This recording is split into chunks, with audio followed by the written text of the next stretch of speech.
Breaking news from Buckingham Palace. The royal family has officially released a statement confirming that Prince Harry and Meghan Markle are stripped of their royal titles. This unprecedented decision marks a defining moment in modern monarchy, shocking millions across the world. Stay tuned as we reveal every shocking detail behind this historic announcement. Beneath grey, cold skies, London awoke to a headline that barely would have been credible a few short years ago. It wasn't a piece of news that was quietly making the rounds in gossip circles, or was hinted at by royal commentators. No, it wasn't. It was the official announcement from Buckingham Palace. It was a clear and unambiguous message, no hiding behind the veils of loose speak or reading between the lines to understand the convention. Prince Harry and Meghan Markle were to be stripped of titles as Duke and Duchess of Sussex. All royal titles were removed, all ceremonial privileges were withdrawn. It was a public and final cutting of an identity that had long bound them, however intimately or not, to the historic core of the British monarchy. This business of being divested of his title may seem a trifle to those world-removed mortals who never ventured within the golden walls of royal life. But in Britain and throughout the Commonwealth, titles are not just words, they are a well of symbolism and protection, and now those upon whom the titles are conferred, the recipients of these snatches of music, the inheritors of history, the peacocks under whose colors sabres have clashed, will be received so, and no more, under the ancient eaves.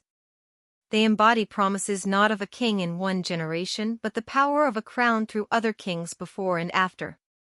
To take away such titles from a person isn't just to reduce their position in the social order, but to reduce their tie to a story that existed before their life began. For Harry and Meghan, it was akin to closing the door that could never be opened again. On the morning when the release was announced, there followed a media frenzy. TV broadcasts interrupted, news websites crashed under the weight of the traffic surge, and social media was a feeding frenzy of celebratory approval to seething outrage. To some it seemed like belated justice, to others a petty and punitive gesture, with critics of the couple condemning it as a slap in the face of the institution that had given the couple everything. But amid the media deluge and the hashtag frenzy, a more complex and Byzantine truth began emerging. This wasn't just a question of protocol, it was a storyline about power, loyalty, and the unraveling of a relationship that had been dangling from a cliff for some time. Though tensions have been cast into relief ever since Harry and Meghan announced they would step back from their senior royal roles in early 2020. Blockchain relationship. The world will always remember that moment, the Instagram announcement, the media maelstrom, the fevered rumors that surpassed any official statement from the palace. Although the couple presented it as a strategic shift toward a new set of duties and an artful negotiation of life in the public eye and as private citizens, the royal family took it as a fracture that only deepened as the years wore on. Television interviews that revealed veiled prejudice within the royal family, memoirs which revealed private conversations and lucrative deals slammed as profiting from royal connections even while sabotaging them from the palace served only to fan the flames of the widening rift. The breaking point was inevitable. In the otherwise slow machinery of royal power, dissatisfaction was not invisible. An existence in both worlds could not be maintained indefinitely. The question of whether Harry and Meghan could both enjoy the cachet of the royal brand and openly defy long-standing codes that had kept the institution intact for centuries was raised. The reply was delivered in the mail, a one-page written statement faxed to many of the major news organizations on a Thursday morning. For its part, the statement was short but filled with power through its restrained, almost clinical, language. It further declared that owing to continual and offensive violations of the royal protocol, Prince Henry Charles Albert David and his wife Meghan, previously known as Duchess of Sussex, would instantly cease to hold all royal titles and privileges. The former decision did not provide transition or a chance to reconsider. Communicated by His Majesty King Charles III, it read, there was no skirting around the fact Harry's royalty was over. The development was a political setback and, for Harry, who had been given his title and all the duties that went with it by the late Queen as an honor and a burden, a profoundly personal one. It had become so entwined with his essence during the war and his bereavement and the kaleidoscopic years after he married. And for Meghan, it was her official induction to one of the most famous families in the world. Whether she fully accepted it or not, it was hers, and now it was gone. In the hours that followed, the couple's camp released a terse acknowledgement, every word combed through as if before a public mirror. And there was no refusal, no appeal, only a calm statement of their devotion to the life of service and freedom they had chosen and the estimate in which they held the memories and friendships that they had gathered to them. For the observant, the lack of reconciliation warmth was conspicuous. This was no peace deal. It was a divergence, from self, from identity, from sense of place. With the public in Britain lining up predictably either for or against him, some saw the move as an exercise in life insurance. Preserving the dignity of the monarchy, maintaining its customs and anchoring its fragile place in an evolving society. Across the Atlantic, where Harry and Meghan had sought to build a new life in California, it was widely seen as an unnecessary cruelty. Pundits debated whether it was a line crossed by the royal family and a potential hit to their public image, or whether it was the course of action they needed to maintain their authority for years to come. The truth is, this has been a long time coming. It was the last straw, courtiers whispered, the result of a whole string of incidents, each of them relatively small by itself, but damning in aggregate. Private events filmed and leaked, notably unanswered declinations of invitations, speeches that touched on political issues. Each is a breach of unspoken laws that carry as much weight in the world of royalty as any statute. The general public may see this as a dramatic move, but the people at the palace saw it as predictable. But the issue is not just rule-breaking, but trust that is being broken. But when Harry and Meghan first took on their roles as the Duke and Duchess of Sussex, there was a lingering hope that they could modernize the monarchy, link it to a younger, more diverse demographic and show that even the most ancient institution could change. That hope is now long gone, replaced by a series of public battles that seem to fracture unity itself. The monarchy hinges on it. There's a personal demonology here too, one the statement didn't acknowledge but that hangs over this whole sordid mess. Harry is not only a public figure, but a son and a brother and a grandson. Robbed of his title is in some ways the most extreme indication of how completely he is estranged from his own family. Now gone is the memory of him standing on the side of the road with his now that whatever brother. The warmth that used to define his relationship with his father has become something far more complicated. For Meghan, who married not only a man, but an institution, the experience has been a lesson in loyalty and stamina nobody else will ever quite have to learn. It's been a hospitality and food collection of extreme contrast and intensity, one that she played out in the glare of the world's public eye. The title gone, she now faces a new challenge, to reinvent herself utterly apart from the shadow of the crown. The tale has made headlines for months across the globe. Experts muse over the constitutional implications, historians rake through the archives for past precedents and royal watchers ponder what all this means for the future of the monarchy. And at the bottom of the analyses and opinions is a simple fact that can't be avoided. One chapter has ended and whatever comes next will be something else. It won't be the same for Harry and Meghan, or for the family they cut themselves off from. Not just titles but an era ending for them, in this case one that began with royal pomp and ended with the formality of a press release. It also is a reminder that in monarchy, tradition is both a crown and a chain. A chain once breaks, is not easy to mend. Or stide out why the spelling? The sun hadn't got high enough to top the slate roofs of Westminster next morning after the revelation. Before the news could leak out of the palace grounds, the air held a charge so electric it seemed to owe a homage to London's own sense of history having been remade in the long, still hours between dusk and dawn. This official statement, still fresh in the global memory, became the reason for a string of political, cultural, and personal responses and implications. Before discussing the responses, media engagement, and the frozen expressions on the faces of royal officials, It is necessary to understand the significance of what was said in the statement, why it was published at that exact moment, and the nearly final nature of what was declared. The statement followed the typical style, published on official royal platforms and sent opportunities to all news agencies through the Press Association. The few paragraphs of the printed statement, short as they may be, carried many implications as it was a decision long in the making.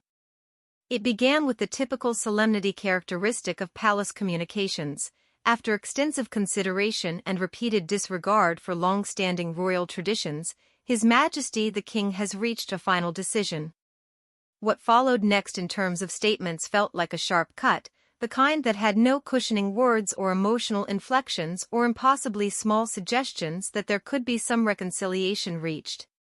Therefore, from this very moment, Prince Henry Charles Albert David, now referred to as Mr. Henry Winder, and his spouse Meghan Markle are stripped of their titles as Duke and Duchess of Sussex, as is any heretofore enshrined royal privilege in name. It is important to understand that the release timing was extensively pre-orchestrated. Anonymous sources from the heart of the royal chambers would confirm that the issue of stripping the titles had taken a long time of arguments and discussions. Indeed, virtually everyone had been in disagreement on whether this step would only stir public opposition or remind the people about the forceful existence of the court. Over the past year, there have been a slew of incidents that have ultimately built up to one final demise. Individually, some of them may have seemed harmless, but together, they formed a picture that could no longer be ignored. These topics ranged from public comments on the family's personal life to political issues, high-visibility business, and the illegal use of the royal branding. It's not the first time in British history a royal has been stripped of their titles. Past events had their reception felt, such as Edward I's abdication in 1936. Whereas Edward had made a love-inspired exit, Harry and Meghan's departure from the royal orbit has been slow-burning and highly public. Their story played out across mediums including television, documentaries on a streaming service, magazine interviews and, most prominently, in a best-selling memoir that revealed the once private conversations and strains between them. In the walls of Buckingham Palace, the decision to press on was motivated by more than just protocol. The monarchy's survival depends not only on tradition but on public trust. Continual reports of bitter schisms between the senior members of the royal family had begun to sully the image the House of Windsor had so carefully nurtured. There was concern that if Harry and Meghan were permitted to keep their royal names as they pursued a fluctuating and at times critical public life of their own, the precedent would prove unmanageable in the long term. Reactions were swift and divided when the statement was made public. Royal commentators in the United Kingdom chimed in. Others praised King Charles for making a strong decision that recognized the weight of royal duty, while others warned that the potentially stigmatizing precedent of the decision could cast the royal family as cold and vengeful. Trending hashtags on social media revealed a stark divide in reactions, with one group celebrating the decision and others posting just as viral content decrying it as an act of cruelty.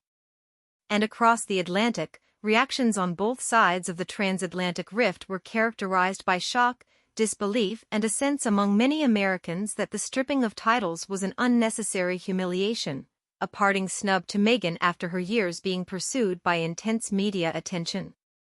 After relocating to California and establishing a home and contacts in Hollywood, the couple's allies quickly issued statements of support, and friends talked to journalists about the emotional toll of the decision.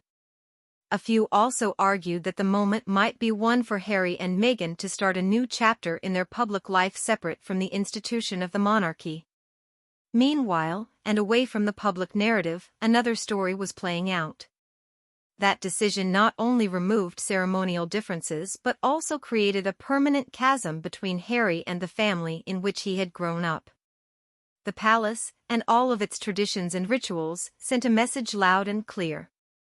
You are now a total outsider to the group in any official capacity and who had come of age satisfying obligations and expectations of royalty. This is not to discount the emotional heaviness of this shift. People close to the situation described King Charles's decision as extremely difficult.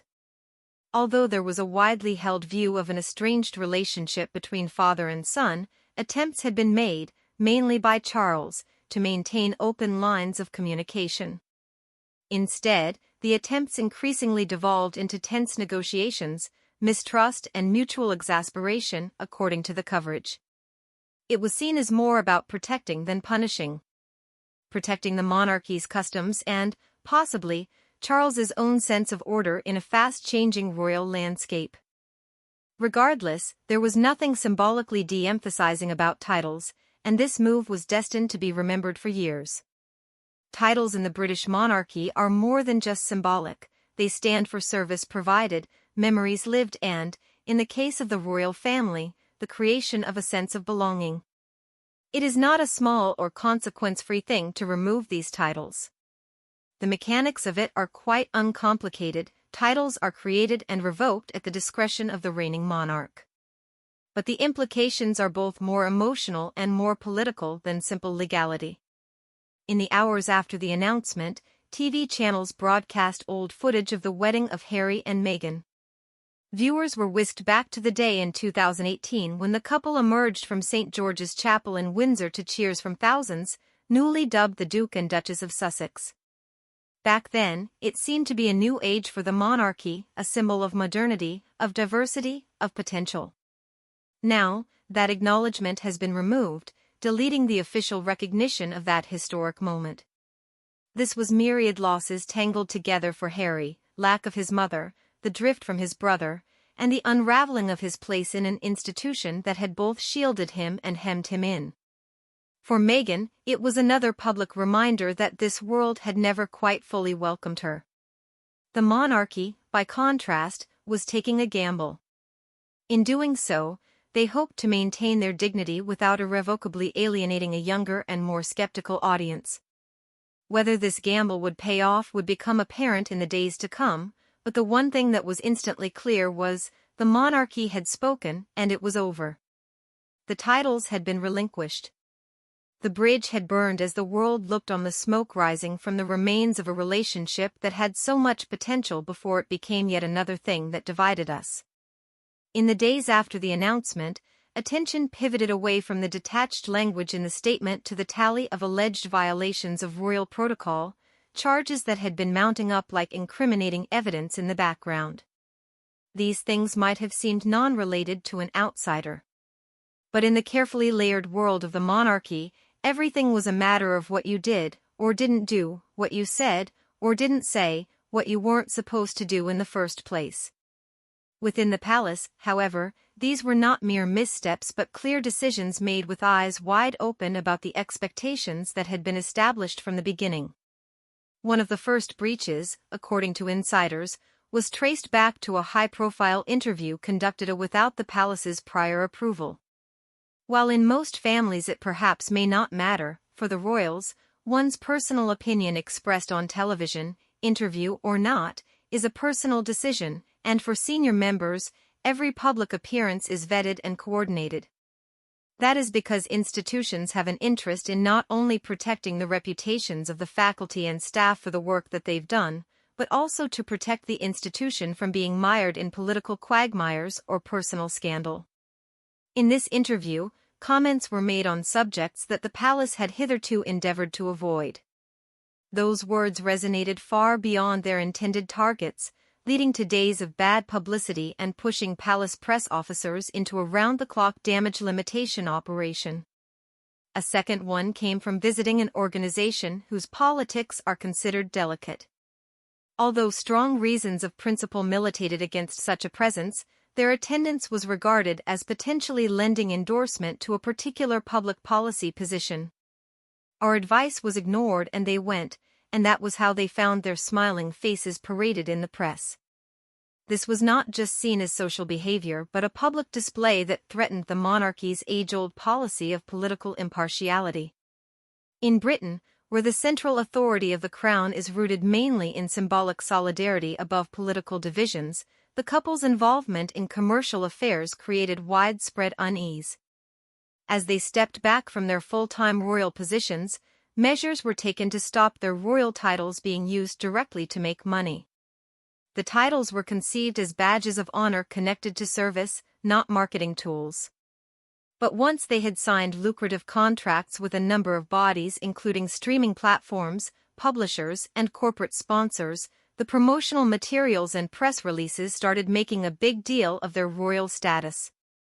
This enhanced the value of their brand to the entertainment world, but was seen to also blur the line between the public and the purely financial. Even private family matters were clouded, with personal photos reportedly distributed without the usual cooperation of the royal communications offices, over the traditional channels of narrative and image. Some of them may have been harmless, but the uncensored images, released at moments when they clashed with important royal events, drew attention by the press away from the palace-approved headlines. These inactions were read as strategy, as opposed to bumbling, in a world in which the marketable attention of the masses is a treasure even more kingly than old royal loot. And when it came to the claims of private conversations being leaked, the row over whether these were shown to be done directly from the couple or through intermediaries, and the implications the explanation unveiled regardless, did not do anybody seeing the trouble on any side any good. Posh chat believed to be exchanged within the walls of royal estates has been put in writing. These talks have the effect of casting older members of the family in a bad light and undermining confidence within palace circles. And when the trust is gone in those kind of atmospheres, it's hard to win back the trust of the palace aides. It wasn't so much a matter of anything in particular as much as the trust was broken, and that was the point where it was like, we have to take a decision about what we're going to do. Any of these incidents could have been discreetly attended to individually with private words of reproof, cautioning, or admonishment. But slowly the drip of these episodes stacked up, and we saw two individuals who had pushed the unwritten boundaries of behavior in the royal family. The way the monarchy sees it, protocol is not just a protocol but a sort of grand traditions that enabled the institution to survive political shakeups, personal scandals, and changes in generations. Understanding royal protocol is crucial. And most of it is not even codified in law, with no official edict prescribing how royalty should behave at charity galas or when speaking in public. And that's what those protocols are, traditions that have been learned by generations that have gone before, passed down, informed by advisors, and they are something that are felt to be vital. Violating these codes is not only a social violation, it's to refuse the shared order that binds the royal family as an institution to serve the king and the inner circle of advisors trying to keep him on course. This wasn't a question of whether Harry and Meghan had broken these traditions, they believed they had, and that it wasn't really even worth debating. No, the real question was if allowing such to continue would somehow undermine the nature of the monarchy as they saw it. The conclusion reached was affirmative. So, when the final decision was taken to strip them of their titles, it was not elitist revenge but an essential action to protect the name of the institution. But, for the couple's supporters, it was seen in a different light. The offenses, detractors argued, were cases of self-expression, attempts to modernize a family business that they believe is stuck in the past. They pointed out that the monarchy had survived far worse scandals in the past, affairs, divorces, and meddling in politics, without the need to strip titles. They saw little in the decision beyond the punishing of dissent. On the other hand, the upholders of the measure in the palace stood firm in the justification which they had avowed. They said the monarchy is not a democracy but an institution centuries in the making that is built on symbolism, discipline, and the appearance of solidarity. They argued that each individual's public behavior has implications for the whole, and repeated offenses risked undermining the public's confidence in that unity.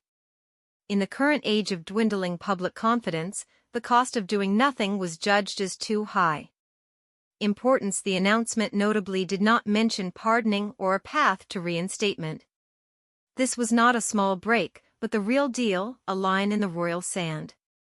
Once that kind of line is drawn, it is very rarely wiped out. Titles were stripped not just as punishment for past misdeeds, but to protect against potential future ones. Once and for all, It meant for Harry and Meghan a door slammed shut to the prospect that they would return in any way to their previous roles, even in any sort of partial form. To the monarch's family it sent a stark signal to the public, the media, and royals yet to come. They apply to everyone, whether you are loved and recognized by the world and one come executed from people, or you are related to some by virtue of being born off someone a friend's relative. Perhaps the most striking feature of this episode is the prevailing ambiguity regarding intent. Was this a deliberate breaking of protocol as a gesture of rebellion, or did Harry and Meghan simply not realize the weight of breaking protocol? Was this a slow-motion act of rebellion, or was it a televisual exaggeration of a series of misunderstandings? Without clear answers from either camp, this ambiguity continues, and in royal chronicles, as much as fact, ambiguity is as good as a fix. The imposing Buckingham Palace, where centuries of decisions have been carried out behind sturdy oak doors, was awash in anticipation in the days before the announcement. Long-serving staff would whisper of an atmosphere not experienced in decades. It wasn't the usual bustle ahead of a state banquet or a royal visit. This was a mournful, heavy kind of an atmosphere. They were held in staterooms, and some senior aides could be seen coming and going at odd hours. There were no outward signs that something was up, but behind palace walls, it was in the air that something of consequence was about to be sealed.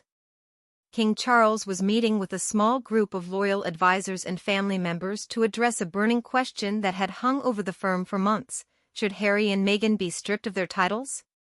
It was not a decision to take lightly. The stripping of royal titles had an immense historical significance, and the monarch knew it would be recorded in history books for generations. Every precedent, potential outcome, and public response had to be carefully considered. But what made this decision truly tricky was how personal it was. Charles was more than a king, he was a father. The title holder in jeopardy was not just some distant king, it was his own son. The first meeting had occurred in the 1844 room, a location of rich political history where the subject matter of discussion has now turned intensely personal. Seated around the table were the heads of the royal household, including the Lord Chamberlain, private secretaries, and legal advisors. Here two of the constitutional impacts from the family's viewpoint, Queen Camilla and Prince William. The absence of Princess Anne, who is often looked upon as a down-to-earth voice on such matters, was notable, though she had privately made her views known, familiar sources said, arguing for a firm outcome. Instead of leading off with accusations, the conversation started with a serious telling of facts. The series of misdeeds painstakingly painted the picture of growing public perception that the couple were operating outside of the constraints of royal discipline. How close to collapse the monarchy's reputation is globally and internally. Each claim was supported by newspaper clippings, interview transcripts, and summaries of events that palace staff had compiled. This is not a gripe session. It was the formal presentation of the case, as if he were preparing not for a trial but for a judgment of history that would change the lives of himself and his institution. As the clock struck 11, Prince William occupied more than a symbol's place in the room. His perspective had consequence, not only for the present but also for the future of the monarchy. He will one day lead those in attendance. According to reports, he spoke to the group with a calm and steady boldness, bypassing outright emotion. However, anyone who heard him speak heard him firmly express his sentiment that this was a matter of principle to William. To allow Harry and Meghan to keep their titles while continuing as they are would damage the credibility of the crown. He reminded the congregation titles are not personal property. They are symbols of duty and responsibility. Once that responsibility is abandoned, the gravity of the title is lost. Queen Camilla's contributions were less about protocol and more about optics. Having herself survived her fair share of public scrutiny, she has a better sense than most of how perception can shape reality in the court of public opinion. She stressed the need to make a swift decision for the palace not to appear weak or indecisive. The media story, she cautioned, was already shaping up to suggest that the Sussexes could act with impunity. Moving quickly to remove any possible controversy was considered the best way to get control of the situation. The legal advisors said that although depriving someone of a title was the prerogative of the sovereign, it, being a rare exercise of royal power in contemporary times, had to be done in a way that could fend off legal challenge. They outlined the specific language that would be necessary, the need for court records, and the importance of issuing the decision publicly and irreversibly. No middle ground was acceptable. The titles not voted to retain would either be forfeited or annulled. King Charles clearly felt the weight of the occasion, looking focused but pensive, looking up at the beautiful ceiling for answers to calm his soul and his conscience. He listened carefully to each presentation, asking pointed questions and allowing his position to remain hidden until the end of debate. When he eventually did talk, it was with the certainty of someone who has long confronted the issue in private. While he may have been sympathetic to the emotional toll his decision might inflict, not only on Harry and Meghan, but the entire family, he emphasized his responsibility as a monarch to shield the institution, regardless if his personal feelings clashed with that external responsibility outside the meeting chambers. The palace's communications team was very well prepared for all kinds of eventualities. Statements were drafted using bereft language and contingency. Plans were drawn up in readiness for any fallout from the public or the Sussexes. Every word was examined for tone, balance, and legality. As the decision was being finalized, the palace was fully prepared for its precision delivery. If there were anything left to be said, it was inevitable that during the final meeting before the announcement the soldiers would discuss it. Testimony was weighed, consequences judged, and King Charles decided that he was ready to move forward. Titles were, at the statement's publication, to be stripped immediately after presentation, with the Lord Chamberlain giving formal indication that the period of consideration had given way to action. There was another report that Prince William's face was inscrutable, but the tension in his jaw suggested a release. Camilla, on the other hand, looked the model of calm resolve. At the end of the meeting we all felt the decision, it clearly was more than a routine administrative act. It was a sign of the readiness of the modern monarchy to act against its own and to uphold its power. Even in the burning glow cast in the palace by the burning lights, a more revealing tête-à-tête is said to have taken place between Charles and his most trusted aide. The king talked about the toll on him personally, in a private room removed from the old world of formality and protocol. He describes the boy he used to carry on his shoulders, the man he tried to lead through grief, and the man who now sets off on his own journey. More than anger, it was an immense and lasting sadness that weighed on him most heavily. Next day the plan was executed. The press release was even completed and scheduled, and the media briefed under embargo ahead of the official announcement. The positioning of the royal crest to the words that conclude everything was carefully considered in the same way a diplomatic treaty would be. The world saw it as a simple statement, but those sitting in the decision-making rooms were no fools. It was the endgame of angry conversations, bitter relationships held over years and centuries of tradition. This was the secret truth, a decision not only a matter of rigid protocol but a fractured family torn between blood and the crown. Ultimately, the crown emerged victorious. While the official word spread, Harry and Meghan were said to be in California, hundreds of miles from Buckingham Palace, soaking up the peaceful luxury of their Montecito home. Word of the stripping of the title quickly spread around the world. For them, sources close to the couple said the moment was more personal and shocking. They read the announcement on their phones, rather than receiving it first in a private call from the palace, as they received a series of news alerts throughout the day that kept popping up as they scrolled. It was an odd combination of surprise and inevitability, as if they had seen a door close that they thought they were walking away from and now knew it had been slammed in their faces. The first few moments, said those who knew Harry, were silent. There were no sharp explosions or quick replies, but a silent stillness came upon him as he read and reread. The titles had been taken. The declaration made. No room for doubt. For Meghan. Onlookers could see the slight reddening of her cheeks and the subtle clenching of her jaw, a dead giveaway to those who knew her, that she was restraining the urge to respond rashly, publicly. They both knew this result was possible, but the stark language delivered obviously landed with force. It was not just about losing their titles, it was the unmistakable message that any lingering hopes of reconciliation were dead. When they privately spoke for the first time about the announcement, it was in hanging tones, nearly somber, the kind that made one feel that such an important situation should be carefully considered. Harry reportedly broke the silence, knowing the palace had set its final line in the sand. Meghan agreed, but apparently in a way that quickly moved her mind to the future, about how they would present this turn of events to the public, about how they would shape their side of the story. Their media team had drafted a concise, deliberately subdued statement before they were consumed by the media frenzy less than 24 hours later. The announcement contained no sentimental appeal, but emphasized their continued commitment to the cause of each of them. "Our commitment to service is unwavering," it said, "and we will continue our work to build a brighter future for our children and the communities we serve." The wording was deliberate. It did not explicitly endorse or refute the palace's reasoning, giving the couple the chance to appear regal rather than rebellious, albeit behind closed doors. The emotions, those who have spoken with them say, have been conspicuously uncomposed.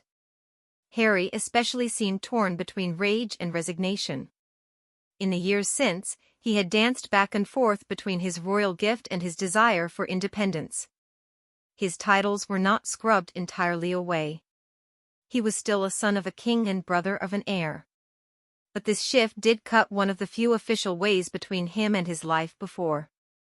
For Meghan, it was symbolic and a procedural separation. She saw it as a setback but also a chance. Without the titles, she felt, they would be able to build their own brand without being accused of trading on their royal status. Still, she knew they could not expect a change in public opinion overnight. So the two decided not to have direct interactions, knowing a spontaneous reaction could be misconstrued into a headline that did more harm than the initial announcement. Instead, they turned to close friends to serve as go-betweens with the outside world. A few of those friends later confided off the record that the couple had felt broadsided by the impersonal communication from the palace. Be that as it may, this became a staple in stories that framed the decision as heartless and calculating. In private, the loss of titles prompted difficult conversations between them and other family members in Britain. While they had not been coming around much, the transition from crown representatives to private citizens had its own emotional heft. It was the absence of automatic invites to state events. No long-established traditions in formal engagements and no official responsibilities and ceremonies tied to the monarchy's future for Harry. It also suggested the likely loss of some military connections associated with his role as the Duke of Sussex, which he has taken pride in, stemming from years of service.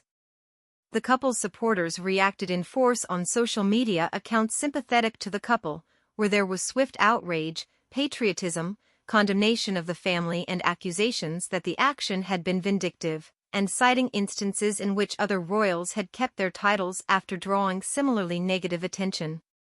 On #fueled social media, campaigns for justice were punctuated with photos of their wedding day, a stark reminder of the hopeful start that had spiraled into alienation. Their critics, on the other hand, seized on the moment to stress long-running arguments that Harry and Meghan had weakened the monarchy while still reaping the benefits of it.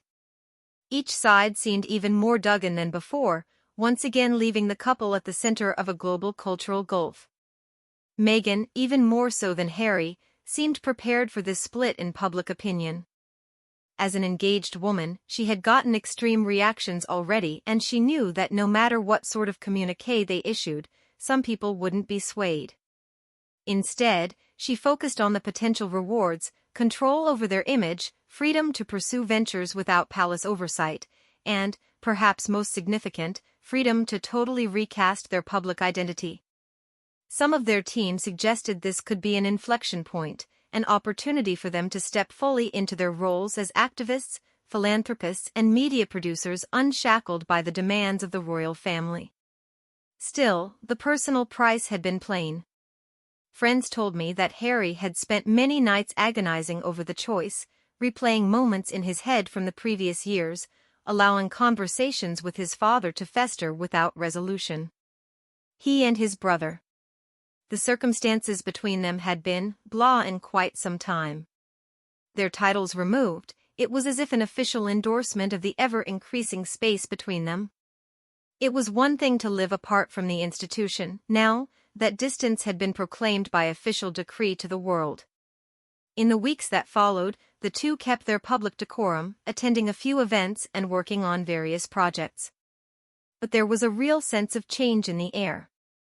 They were no longer the Duke and Duchess of Sussex, just Harry and Meghan. Those were names that had been familiar to millions of Britons, but now, to the monarchy, they really were just ordinary people. It was a slow shifting but a powerful one. Every introduction, every reference to you given in the media, every subsequent venture, would now be without those titles, which had once borne centuries of history. Which is to say that as they embarked on this next chapter of life sans titles, they focused on what they could control, their work, their family, their voice. The palace had drawn a line, but the saga of Harry and Meghan was not over. If anything, with their titles stripped, a new chapter was just beginning. Now they had to write their own story without the cover or leverage of the crown. To some it was some sort of political trade, to some it was a royal rebuff, and to others still, a strategic family decision. Yet, below the surface of this symbolism and media coverage, was another significance to this event. The history of the titles and what it really means as they come down. Royal titles are no trifling matter in Britain. They are steeped in centuries of tradition, they are tied in with constitutional architecture and form a fundamental part of the very fabric of the monarchy. In order to understand what just transpired, it is necessary to know the role that titles play, their importance and the historical precedents that make today's decision so monumental. Titles mean far more than face value in the British peerage. They come with certain rites, ceremonies, and a rank on the story ladder of the realms. The style of Duke, Duchess, Prince, or Princess not borne by an individual as of right, see Royal and Noble styles, a grant is privilege, or courtesy, but reserved for the son, daughter or male line descendant of a duke, a duchess, a prince or a princess. The sovereign, for example, approves the forming of a new prince of the United Kingdom. These are no mere pieces of paper that are distributed casually, they are woven into the constitutional fabric that supports Parliament, the judiciary, and the monarchy.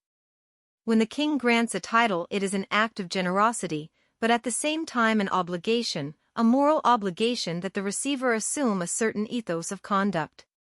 Harry's title Queen Elizabeth II bestowed to him the dukedom of Sussex the morning of the 2018 wedding, a historic choice. An established precedent. Even the previous Duke of Sussex, known for his support of change within the monarchy, was a precedent setter for those who would challenge for personal beliefs rather than obey traditional norms. This title was originally seen as a ray of progress and hope that signaled the fusion of tradition and a modern, inclusive monarchy.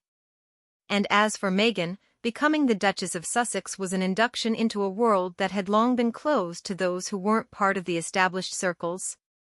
Between them, these posts were both personally prestige-laden and carried the responsibility of attached service. Such titles are not stripped every day, and the process is not a casual one. The ruler should use the king's judgment, normally with consultation of his advisers and for issues needing nobility, in some cases involving Parliament. In many recent cases, titles have been relinquished voluntarily in exchange for a greater degree of personal freedom, such as in the case of a royal who chooses to marry without the consent of the ruling figure or renounce a place in the line of succession. But that is not the same as compelled revocation of titles. It is not just a means of saying that one's position has changed, it is a mode of formally ending the relationship of the monarchy with the individual in question. But it is rare and historically important, such as in 1917 when King George IV issued an order in council to remove German titles from members of the royal family found to be closely associated with Britain's enemies at the height of World War I. This was a political expediency to assure loyalty to Britain in preference to other nations. Then in 1996, after Prince Charles and Princess Diana divorced, Diana was stripped of the right to be referred to as Her Royal Highness. While maintaining her style of Diana, Princess of Wales, it was an omission both personal and political which underscored her withdrawal from frontline involvement in the family she had married into.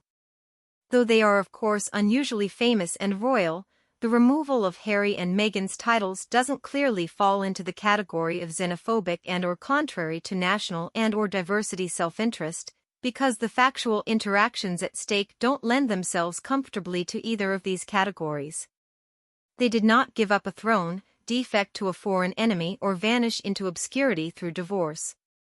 Instead, it was because the monarchy decided that they had, for several years, broken their side of the deal that their titles represent, as far as the palace is concerned.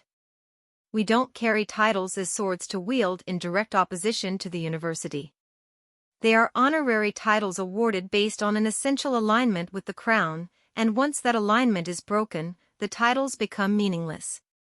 The change is, at least in legal terms, disarmingly simple. The monarch issues a new letters patent or a royal decree, declaring that such individuals, while remaining part of the family, especially if they are royal or within the church, may no longer call themselves by the style and title under the original grant. The court circular and official public record of royal engagements then go on to remove the names and titles from their listings. And from there all official references to the titles are dropped. But the effect of this transformation goes well beyond the realm of law. The lack of a title changes how the public refers to you, how international organizations recognize you, and how your presence in state or ceremonial functions is regarded, especially for Harry. To lose the dukedom is more than a symbolic retreat. In the diplomatic world, titles are also the key, for dukes, and princes and princesses have invitations extended to them as a matter of their status. Without these titles, Harry's attending of state events is a matter of personal choice, not institutional requirement. Likewise, Meghan's fumbling of her Duchess title puts her in a different light, public life-wise. Although she's remained a public figure, she has done so without the familiar phenomenon and associations of royal styling. Crucially, this shift affects protocol as well, changing the official line of succession of individuals at events as Duke and Duchess. Harry and Meghan would previously have been ranked above most members of the peerage and all the non-noble guests in ceremonial processions. And unless we are addressing them formally, now that they have been dumped of titles, they are no longer senior to private individuals, their prominence notwithstanding. This small yet significant change signposts that they are not servants of the crown anymore. Historically, this move is important because it is not used very often. Monarchs in history have always preferred to resolve disputes within the family by means of private dialogue rather than public warning or demotion. Charles's open move indicates either that the matter had gone too far for any kind of quiet compromise, or that there was an importance in the gesture that was more powerful than the actual gesture. This decision signals to the public that the monarchy is prepared to hold its standards above family unity, and at any cost. And it becomes another chapter in the story of inheritance. Although titles are usually personal to the holder and therefore normally go to his or her heir, removing a title during the holder's lifetime would break the link in the inheritance chain. The Duke of Sussex is not the only honorary title to fall by the wayside. Last year it was reported that despite the fact that George V, Charlotte IV, and one-year-old Louis will inherit the dukedom of Cambridge after their father Prince William, they will not be officially referred to as the Prince or Princess of Cambridge because it is nowhere near being the oldest title held by the family. This erasure can only be reversed if a monarch in the future decides to reinstate and re-awarding the title, but that is a long shot and cannot be counted on. Their titles were taken away as a climax to the proceedings that have wended their way ever since the couple stepped back from royal duties in early 2020. The move was a closing of the chapter to their time at the institution, both in spirit and in title, since they relinquished their positions. Now they are free to carve out their other with a royal shadow, but they are also stripped of all the perks, privileges and ceremonial authority that goes with those titles. On a wider historical and legal scale, the decision could be one with implications that ripple out from the controversy at hand. To historians, the moment may prove to be a turning point when the modern monarchy demonstrated its willingness to modernize its rules for the times. Harry and Meghan may have paid a personal price for that adaptation, but the issue ahead is forging a legacy without the formality of their old titles. Only time will tell whether such a shift will open up new opportunities or impose a limitation. Yet one thing we can surely say is that when titles disappear in the UK, they are rarely replaced. The backlash to Harry and Meghan's title removal was quick and impassioned, with protests ranging from the streets of London to the cafes of Sydney. From chat rooms in Toronto to living rooms in Cape Town, it soon became clear that this was no simple administrative rearranging of the royal front benches. It was a row that brought to life all old arguments, grievances, and bottled-up feelings toward the couple and the monarchy. The reaction went beyond royals fans and starry-eyed tabloid readers, spilling over into wider politics, cultural debates, and even chatter among people who don't usually give a crown toot. In the UK, responses reflected the profound division that has been years in the making. Some praised the decision, saying that Harry and Meghan had abandoned the duties that their titles had justified for years. Advocates of the move said it was long overdue and perhaps even needed to save the honor of the institution. Radio segments on listener feedback were buzzing with comments to the effect that the monarchy had been patient too long, allowing the pair to enjoy royal perks while cutting it down to size in the court of public opinion. Some callers both affirmed the significance of fairness, not as equality, of guarantees of a common legacy to them. They considered a title not a right of nature but an honor violated. On the other hand, others felt the dismissal was too much, too harsh, and even vengeful. To those critics, the move represented the very rigidity and detachment that Harry and Meghan had decried before. Newspaper columnists wrote that in interviews, calling into question whether the monarchy had learned anything from the public blowback it endured following its treatment of Princess Diana's suffering. The couple's supporters on social media posted videos of their charitable programs and interviews in which they cast themselves as victims of an institution unwilling to change. Moving with ease between biography and emotional narrative, they portrayed the couple's move to the United States as a quasi-exile, one to a country, the United States, where Harry and Meghan, the couple prefers Harry and Meghan, had set up much of their post-royal life and emptied again the basket of royal pairs. It was the way American ears were conditioned to hear the decision, one about choice and freedom of the individual. On television talk shows and in celebrity outlets, the couple served as a symbol of two free birds doing things exactly their own way, freed from the technologically outdated clutches that had bound them. Their titles being taken away wasn't about discipline, so much as it was the formal end to a story that had effectively ended several years prior. Supportive, net-speak, commenters complimented the couple on how they handled the aftermath, with naysayers still side-eyeing whether it was done out of generosity of spirit. But many said they didn't, that the monarchy's decision was unlikely to dilute their impact in Hollywood or philanthropy in the Commonwealth. The reactions were more mixed in Canada, Australia and New Zealand, where the monarchy serves as a constitutional vestige. Others saw it as yet another sign of the royal system becoming further unhinged from modern governance. This in turn reignited opinion writers debating over whether formal residual connections to the crown were still essential in these countries. In the Caribbean, where calls for republicanism and reparations had been growing in the past several years, the stripping of titles won little sympathy for the institution.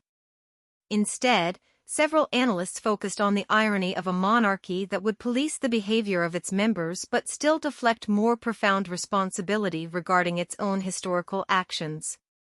The online domain exacerbated the cleavage, spanning hashtags that lionized and defamed the monarchies.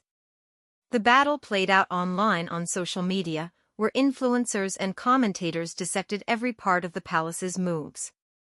There were millions of views of reaction videos to the announcement, in which creators ranted or cheered about the decision, many using old clips or anecdotes as proof to back their arguments. Fans of the couple noted that other royals embroiled in scandal had kept their titles, which they interpreted as proof of selective enforcement. Opponents responded that every case was different. Besides, this was about a series of actions over several years, rather than one isolated incident. And even in Britain's political bubble, the maneuver did not escape notice. MPs were asked about this during interviews about other matters, and while few of them would give a direct response, some did take the opportunity to talk the role of the monarchy in the modern world. And of course, the divide between those who felt that we should just stick with the idea that the crown needs to be safeguarded as a neutral and self-restrained body, and those who thought that the monarchy was made stronger, or at least the issues therein were made more salient and significant by acting out in those terms. For the royal family itself, the public rift was both a threat and a fait accompli.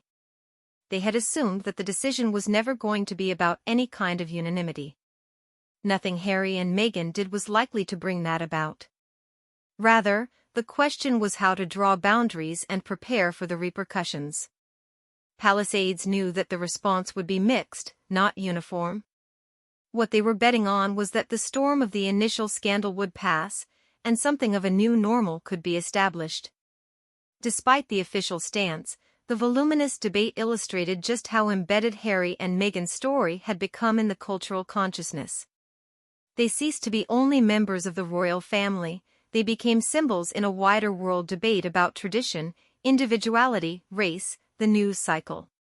For some, the dropping of titles represented the monarchy's defense of its tradition, and for others, it was the monarchy's refusal to adapt. This disagreement was not just confined to opinion polls, but also affected the couple's public profile. They received warm welcomes as well as cutting criticisms at public gatherings. Their charity efforts endeared them to fans, but others accused them of using their status for the wrong reasons.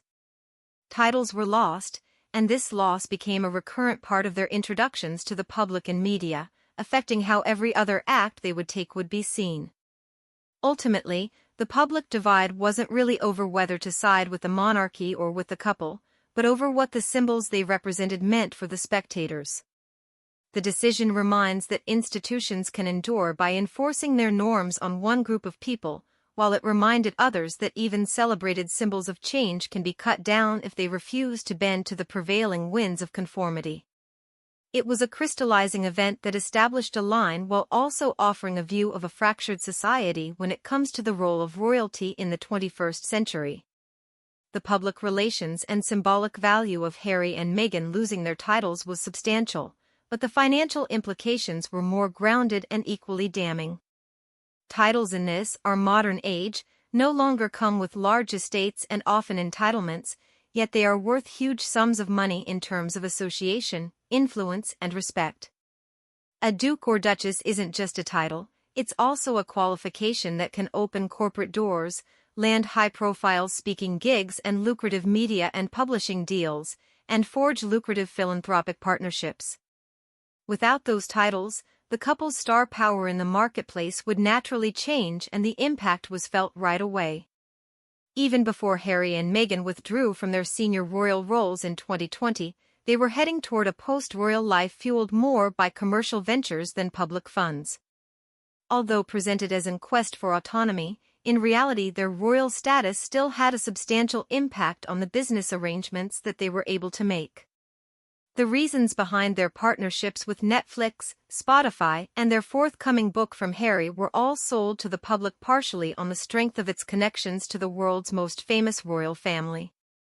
Despite giving up their titles, their royal association lingered on, albeit with lesser formal legitimacy that had once added value to their consumer appeal. In the wake of their announcement, insiders across the entertainment industry wondered aloud to themselves and in conversation whether Harry and Meghan would be able to keep up their earnings in ventures ahead. Though they were still famous, something had subtly but definitely changed in how they were seen by potential mates in that part of Hollywood.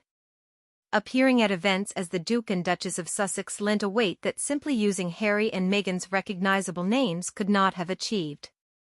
Without that regal bearing, there may be less appearance fees, less feature collaboration opportunities, an increased need to prove their relevance with their work. The financial damage was not limited to media and entertainment. Even charities which had previously been popular recipients of royal support struggled to secure big-name patrons. In philanthropy, the association with a king can lend that sense of authority and prominence. It's possible that some donors will remain committed to Harry and Meghan's causes due to personal loyalty or shared values, though others, especially those who were drawn to the association with the royal family, will likely quietly withdraw their support. This was of special significance for foreign donors who perceived royal patronage as a sign of legitimacy. Compensation for protection services also became a major issue. While the couple had already given up taxpayer-funded security when they stepped back from royal life, their titles had previously provided a level of diplomatic protection in some circumstances. Without their titles, it was unclear whether their trips overseas would get the same level of government coordination and support for their security. Now, it would also be up to them to foot the bill for all of the security costs, further crippling an already shaky financial foundation they were precariously standing on. Harry had been suffering from a drastic fall in his private earnings since he quit the UK. Military pay was a thing of the past, and he was no longer receiving an allowance from the Duchy of Cornwall. Both Harry as well as Meghan were depending on commercial deals, speaking engagements, and book royalties. Meghan was completely prepared to find her own sources of income: acting, public speaking, brand collaborations. Both free to pursue lucrative careers, although not independently wealthy without their titles, they would be seen promoting themselves rather than relying on status. Where the financial impact certainly filtered through, however, was in the world of publishing. Harry's memoir had notched up spectacular sales, however, partly because it was being flogged as the first warts and all memoir by a serving royal. If a book or project down the road does well, great, but the pull of an insider perspective from the royal family would no longer be available to exploit as a matter of marketing. For Meghan, who had been investigating her own literary and media options, encountered a similar dilemma: how do you create a charismatic public persona without the gravitational pull of royal titles? There was also the ethereal but all-important domain of influence. Titles open doors to resources and networks, but also invitations and participation in events, private meetings at the highest level. This type of privilege is often assigned more easily to someone with a title to a degree, especially in cultures that are preoccupied with lineage and heritage. They may find that some opportunities now require them to work a bit harder to come by, or that they are asked to justify their being in spaces where their belongingness had previously been taken for granted. Some supporters hoped that ridding themselves of titles could also set them free, so that the couple could define themselves on their own terms without being accused of milking royal connections for commercial gain. Yet the counter-argument was plain: those links, willing or not, were a major driver of their value. These public hombres would have no posses; their public respect would be even more a measure of what they now did, as opposed to who they used to be. Analysts suggested that the hard part was not the immediate aftermath, but the years to follow. Get news and analysis on politics, policy, national security and more, delivered right to your inbox. I don't think people really fully understand what's going to happen, said Laszlo Barini, the founder of the research and money management firm Barini Associates. Harry and Meghan could have lucrative careers free of their royal origins. They could show how strong their personal brand was, but if they couldn't generate attention or patronage for their projects, then the lack of titles would be more than a symbolic losing proposition. Now the couple can't seem to so much as take out the trash without being accused of deliberately promoting something, an ideological agenda, a new product. In a world in which celebrity can fade so quickly, and public support can melt away overnight, the economic fallout of losing their titles was not solely about the decline in earnings. It also reflects Britain's determined struggle to remain in the limelight without the ready-made luster and status bestowed by being called Duke and Duchess. The burning issue now is whether they can turn this crisis into an opportunity. Thank you for watching. Don't forget to like this video, subscribe for more royal updates, and share your thoughts in the comments below. Stay tuned, the story is far from over.